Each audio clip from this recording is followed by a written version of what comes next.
अस्सलाम वालेकुम। उम्मीद है सब खैरियत से होंगे, सबके दिन अच्छे गुजर रहे होंगे। मेरा नाम रोहिना है और मैं ऑस्ट्रेलिया में लेक्चरर और रिसर्चर हूँ। उस दिन मैंने एक रील अपलोड की थी जिसमें मैंने अपनी नज़र ख़ुद को लगने की बात की थी, लेकिन रील में क्योंकि आप सिर्फ 1.5 मिनट बना सकते हैं तो मैं उस पर ज़्यादा बात नहीं कर सकी। उसी मौजू पे मैं एक्सपेंड करती हूँ। आपको पता है कि ज़्यादातर जो खलीज के, जो गल्फ़ के उलमा हैं, अरबिक उलमा हैं, वो सभी इस किस्से को मेंशन कर चुके हैं। अब जिसको जितनी तफसीलात पता थी, और क्योंकि बहुत सालों से ये किस्सा बयान हो रहा है तो हो सकता है हर किसी की तफसीलात मुख्तलिफ हों, लेकिन किस्से का जो जिस्ट है, जो मैसेज है, वो सेम ही है। मैंने ये किस्सा सबसे पहले सुना 2012 में डॉक्टर आयद अल क़रनी, जो कि सऊदीया के एक बहुत फेमस स्कॉलर हैं, जिनकी किताब 30 मुख्तलिफ ज़बानों में भी पब्लिश हुई है, ला तहसन डोंट बी सैड के नाम से। उनका मैंने इन पर्सन ये सेशन अटेंड किया था दोहा में, और उन्होंने बताया कि एक लड़की की शादी वाले दिन, अब शादी का माहौल है, सब खुश हैं और लड़की बहुत खूबसूरत लग रही है, सब उसकी तारीफ़ कर रहे हैं, और अचानक लड़की को नज़र आना बंद हो जाता है, उसकी बीनाई चली जाती है, अंधी हो जाती है।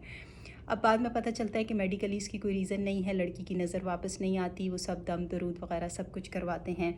कहीं से कोई बुज़ुर्ग या आलिम उनको बताते हैं कि बहुत सख्त इसको नज़र लगी है, अब ये नज़र तभी ख़त्म होगी या तो आपको पता हो किस बंदे की लगी है तो उसके वज़ू का पानी और वो सब कुछ करें, पानी छिड़क के, लेकिन वो नहीं हो सकता, आपको नहीं पता किसकी लगी है। तो अब हो सकता है कि जिस दिन उस आदमी की डेथ हो जिसने नज़र लगाई है, उस दिन लड़की की शायद नज़र वापस आ जाए।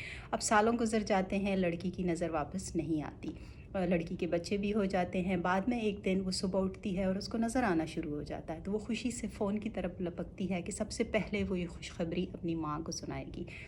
और पता चलता है कि उसकी माँ की उस दिन वफ़ात हो गई है। अब ये किस्सा सुन के जब ये आया था, क्योंकि अब तो काफ़ी साल हो गए, तो लोग हैरान हो जाते थे कि नहीं, ऐसा कैसे हो सकता है। तो भाई, अपनों की भी नज़र लग सकती है। जो सबसे ज़्यादा हसद की नज़र होती है वो बहुत सख्त लगती है, उसी तरह जो सबसे ज़्यादा प्यार की नज़र होती है वो भी बहुत सख्त लगती है। फिर लोग कहते हैं, वही सेशन जो मैंने अटेंड किया था, उसमें से किसी ने पूछा डॉक्टर आयदल करनी से कि ये गोरों को क्यों नहीं लगती नज़र, क्योंकि ये सवाल बहुत सारे लोग पूछते हैं। तो उन्होंने जवाब दिया कि लगती है, क्यों नहीं लगती, लेकिन उनके पास जो वोकैबलरी है वो डिफरेंट तरीके से बयान करते हैं इसको। वो उसको बैड वाइब कह सकते हैं, बैड इंटेंशन कह सकते हैं, बैड एनर्जी कह सकते हैं, वो मुख्तलिफ़ तरीक़ों से बयान करते हैं। लेकिन आपके पास तो ज़बान है, आपके पास तो लफ्ज़ है, आपके पास तोड़ भी है। तो सब मुसलमानों को ऑफ़ कोर्स नज़र बरहक है, नज़र लगती है, लेकिन अक्सर और साथ साथ आप किसी भी, मुझे अरबिक मौलाना की ये बात पसंद है कि वो हमेशा आपको बताते हैं कि ख़ानदान में झगड़े ना बनाया करो कि फूफी ने लगा दी, चाची ने लगा दी, मुमानी ने लगा दी और झगड़े पाल के बैठ जाओ। जब इस तरह का शक हो तो सब वज़ू करके अपने अपने वज़ू का पानी एक दूसरे पे छिड़का करो। लेकिन सबसे पहले कहते हैं, अगर आपको हो कि बच्चे को लगी है तो सबसे पहले वो माँ को कहते हैं कि तुम खुद वज़ू करो, क्योंकि माँ की सबसे पहले लगती है, सबसे पहले। और इसका तोड़ ये है कि सुबह और शाम के अज़कार हमें नहीं भूलने चाहिए, बिल्कुल भी नहीं।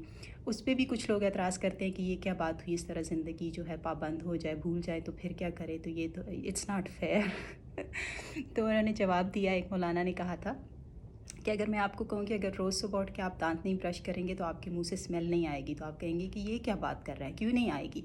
तो इसी तरह ये जो दुआ होती है, ये जो प्रेयर्स होती हैं, ये आपका हिसार बांधती हैं। जिस दिन हम भूल जाएंगे, डेफिनेटली हम अपने आप को ओपन, वो कहते हैं ना, ओपन एयर में आपकी कोई प्रोटेक्शन नहीं होती। हम चलते फिरते एनर्जी जो हमारी आँखों से जो शुआ निकलती है, हम एक दूसरे को लगाते हैं, और ये सिर्फ इंसानों तक नहीं, आपको जिन्नों की भी लग सकती है।